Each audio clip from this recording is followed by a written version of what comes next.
درت جب ستارے ٹوٹ ٹوٹ کر گر پڑیں گے، اذا الشمس کوورت جب سورج بے نور ہو جائے گا، جب ستارے ٹوٹ کر گر پڑیں گے، وَإِذَا الْجِبَالُ سُيِّرَتْ جب پہاڑ چلائے جائیں گے، وَإِذَا الْعِشَارُ عُطِّلَتْ جب 10 مہینے کی گابن اونٹنیاں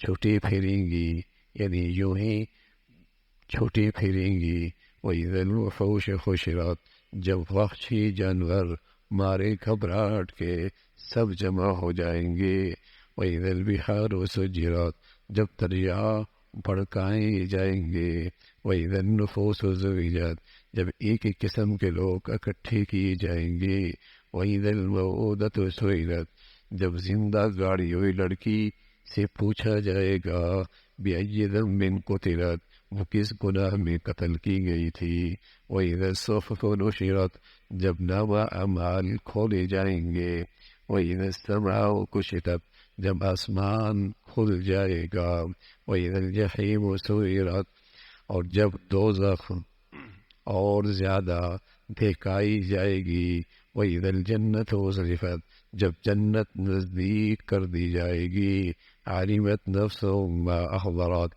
اس وقت ہر شخص ان اعمال کو جان لے گا جو لے کر آیا ہے، جب آفتاب بے نور ہو جائے گا، جب ستارے ٹوٹ کر گر پڑیں گے، جب پہاڑ چلائے جائیں گے، جب 10 مہینے کی گابن اونٹنیاں چھٹی پھریں گی، جب وحشی جانور مارے گھبراہٹ کے سب جمع ہو جائیں گے، جب ایک قسم کے لوگ اکٹھے کیے جائیں گے، جب زندہ گاڑی ہوئی لڑکی سے پوچھا جائے گا وہ کس گناہ میں قتل کی گئی، جب نامہ اعمال کھولے جائیں گے، جب آسمان کھل جائے گا، اور جب دوزخ اور زیادہ دکھائی جائے گی، جب جنت نزدیک کر دی جائے گی، علمت نفس ما احضرت تو اس وقت ہر شخص ان اعمال کو جان لے گا جو وہ لے کر آیا ہے۔ عام طور پہ آج دنیا میں جو علم رائج ہے اور جو علم دنیا میں اس وقت پڑھایا جاتا ہے، سنایا جاتا ہے، سکھایا جاتا ہے، اس علم میں صرف اس بات کا تذکرہ ہوتا ہے کہ 60 70 سالہ 80 سالہ زندگی کا کیریئر کیسے بنا لیا جائے۔ یعلمون ظاہرا من الحیات الدنیا وهم عن الآخرۃ غافلون اس دنیا کو تو بہت جانتے ہیں، اس کے پیچھے ہم سے واقف ہے، اس کی کامیابی اور ناکامی سے واقف ہے، لیکن جو حقیقی زندگی ہے، جو واقعی کیریئر ہے، آج کی دنیا اس پر خاموش ہے، آج کا علم اس کا علم یہاں فیل ہو جاتا ہے، وہ علم ناقص ہے۔ قرآن تو کہتے ہیں یہ اندھے ہیں، اندھے اس 70 80 سال کے بعد دیکھتی ہی کچھ نہیں، بل الدار کا علم فی الآخرہ بل هم فی شک بل هم من عمون اندھے ہیں، اندھے شرک کی ظلمت کی وجہ سے اور کفر کی سیاہی کی وجہ سے ان کی آنکھیں اندھی ہو گئی، دل کی آنکھیں شرک کی ظلمت کی وجہ سے اور کفر کی سیاہی کی وجہ سے یہ 80 سال کے بعد کے والا کیریئر سمجھتے ہی نہیں ہے، سمجھتے نہیں۔ کافر تو بالکل ہی نہیں سمجھتے، لیکن مسلمان اپنے گناہوں کی سیاہیوں کی وجہ سے آج اس سے غافل ہو چکا ہے، اسے بھول بیٹھا ہے، بس اسی کا نام کیریئر رکھ لیا ہے۔ بچوں کا فیصلہ، بچیوں کا فیصلہ، اپنی زندگی کے فیصلے وہ اسی 70 80 سال کے کیریئر کو سامنے رکھ کے کرتا ہے اور اسی کو کامیابی سمجھتا ہے۔ اور کوئی اس 70 80 سالہ کیریئر میں کوئی اچھے نقشوں میں نظر آئے تو کہتا ہے بڑا خوش نصیب آدمی، کہاں تھا اور کہاں پہنچ گیا۔ اور کوئی ملک اس 70 80 سال کے لحاظ سے اپنے فیصلے کر رہا اور ترقی کر رہا، لوگ کہتے ہیں اس ملک نے بڑی ترقی کر لی ہے، لوگ کہتے ہیں اس ملک نے بڑی ترقی کر لی ہے، اس لیے کہ آج دنیا میں علم جو رائج ہے ہی یہی، ہر ایک کے دماغ میں 80 سال سے اوپر تک کوئی جاتا ہی نہیں، اور جو ملک بھی اس 80-90 سال کا کیریئر انسان کا بنا رہے ہیں، دنیا اسی کو کامیاب ملک کہتی ہے، ترقی یافتہ ملک کہتی ہے۔ ترقی یافتہ ملک کسے کہا جاتا ہے؟ جو آدمیوں کی 80-90 سال کا کیریئر بنا رہی ہے نا، اسے دنیا ترقی یافتہ ملک کہتی ہے۔ وہی ترقی یافتہ ملک جو انسانوں کے 80-90 سال کا کیریئر بنانے کا سامان کرتی ہے، آج دنیا اسی کو ترقی یافتہ ملک کہتی ہے۔ اور اسی شخصیت کے بارے میں یہ رائے ہوتی ہے کہ یہ بڑا ترقی کر رہا ہے، اس نے بڑی ترقی کی ہے۔ تو بھائی اگر اس کا نام ترقی ہوتا تو اس کا مطلب تو بلال نے تو پھر ترقی نہیں، پھر فاطمہ نے تو ترقی نہیں، پھر فاطمہ نے تو ترقی نہیں کی، پھر حضرت صدیق نے تو فیصلہ اچھا نہیں کیا کہ سب کچھ چھوڑ کر مدینہ چلے آئے۔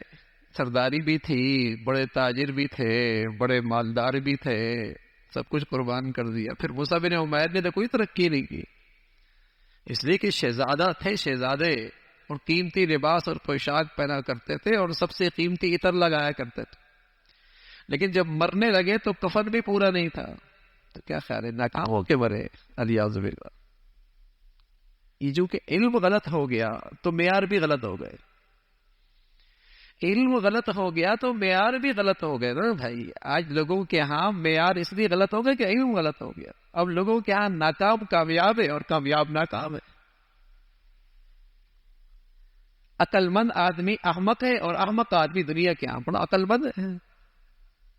وہ آدمی تو احمق ہے اللہ کی نبی کی نظر میں، جو 80 سال کو 90 سال کو سوچے، 70 سال کو سوچے اور 90 سال کے کیریئر سے غافل ہے۔ اللہ کے نبی فرمانے گے یہ احمق ہے، یہ احمق آدمی۔ الکیس من دان نفسہ وعمل لما بعد الموت۔ عقل مند آدمی تو وہ ہے جو اس کیریئر کو سوچتا ہے، وہ عقل مند آدمی۔ وہ تو بڑا کم عقل آدمی ہے جو اپنی زندگی کی بہترین پونجی، صحت، زندگی کے اوقات، زندگی کی نعمتیں صرف اس 70-80 سال پہ ضائع کر دیتا ہے۔ تو کم عقل آدمی ہے، وہ تو عقل مند آدمی نہیں۔ لیکن آج کا علم کیا کہتا ہے؟ بڑا عقل مند آدمی، بڑا ہوشیار ہے۔ تو قرآن مجید جس علم کی بات کرتا ہے نا بھائی، کئی سپارے اس پر ہیں اور کئی جسے کہیں کہ صورتیں اس پر مشتمل ہیں کہ بھائی زندگی وہ ہے۔ اب دیکھو نا کتنی باتیں کی، اور ایک بات دو بات کتنی آیتوں کے بعد تقریباً 13 آیتیں کی، اور پھر آخر میں کہا علمت نفس ما احضرت۔ وہ وقت آئے گا جس دن آدمی، ہر شخص اپنے اعمال کو اپنے سامنے دیکھے، سارے احوال بتائے اس زندگی کے، اس زندگی کے احوال بتائے جب اس کا آغاز ہوگا، اور حقیقی زندگی، اس کے بعد مرنا نہیں ہے۔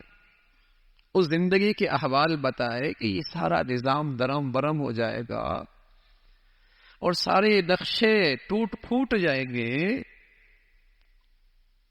اور پھر کیا ہوگا؟ علمت نفس ما احضرت۔ وہ شخص اپنے اعمال کو جان لے گا جو وہ کو لے کر آئے۔ یہ نہیں کہ مر گئے اور مٹی ہو گئے، نہ بھائی، انتقال کر گئے۔ انتقال کے میں نے آتے ہیں شفٹ ہو گئے، اور وہ پھر شفٹنگ ایسی ہے کہ نہ پھر مرنا ہے، نہ پھر مرنا ہے، اور نہ ہی پھر وہاں کامیابی اور ناکامی کے لیے کوئی محنت ہے۔ وہاں صرف نتیجہ ہے، بس وہاں نتیجہ ہے۔ تو یہ 60 70 80 سال کیریئر نہیں ہے بھائی، یہ کیریئر بنانے کے لیے ہے۔ جب آپ اپنے بچوں کو انگلینڈ بھیجتے ہیں، آسٹریلیا بھیجتے ہیں، کہیں باہر پڑھنے کے لیے بھیجتے ہیں، کہتے ہیں بیٹے کیریئر بن جائے گا، پڑھ لو تھوڑا سا، کیریئر بن جائے گا، زندگی بن جائے گی، تھوڑی سی محنت کر لو۔ تو ہمارے نبی نے بھی ہمیں یہی سبق دیا تھا کہ 60 70 سال ایسے گزار لو کہ اللہ راضی ہو جائے، کیریئر بن جائے گا۔ 60 70 80 سال ایسا گزار لو، اللہ راضی ہو جائے، کیریئر بن جائے گا تمہارا اور تمہارے بچے بچیوں کا۔ کیریئر تو وہ ہے۔ تو یہ سارا سبق قرآن دیتا ہے، یہ علم ہے بھائی، پیغمبروں کا علم ہے، نبیوں کا علم ہے، اللہ کا علم ہے، جس کا زیادہ زور اس پر ہے کہ اپنے کیریئر کو نہ بھولنا، اپنی حقیقی زندگی کو نہ فراموش کرنا۔ زندگی وہ ہے، علمت نفس ما احضرت۔ ہر شخص جان لے گا وہ اعمال جو وہ لے کر آیا ہے، نیکی لے کے آیا ہے، بدی لے کے آیا ہے، اللہ کو راضی کر کے آیا ہے، ناراض کر کے آیا، سب سامنے آ جائے گا۔ اور یہ کہے گا مالی هذا الكتاب لا يغادر صغیرہ ولا کبیرہ الا احصاها، میرے اس نامہ اعمال کو کیا ہوا؟ نہ اس نے کوئی چھوٹی چیز چھوڑی نہ بڑی، سبھی سامنے موجود ہے۔ ولا یظلم ربک احدا، آپ کا رب کسی بھی زیادتی نہیں کرتا، آپ کا رب کسی کے ساتھ نا انصافی نہیں کرتا۔ خلوت، تنہائی، تاریکی، جلوت میں جو کچھ کیا سامنے آ جائے گا۔ یہ اللہ کی شفقت ہے، رحمت ہے، خیرخواہی ہے کہ ان حالات سے پورے طور پہ آگاہ فرما دیا کہ وہ زندگی ہے۔ اللہ اس حقیقی زندگی کا صحیح یقین، صحیح ایمان ہم سب کو نصیب فرمائے۔ اللہم لک الحمد کلو ولک الشکر کلو، اللہم اعنا علی ذکرک و شکرک و حسن عبادتک، اللہم اعنا علی ذکرک و شکرک و حسن عبادتک، نستغفر اللہ ونتوب الیک، نستغفر اللہ ونتوب الیک، سبحان ربک رب العزة عما یصفون وسلام علی المرسلین والحمد للہ۔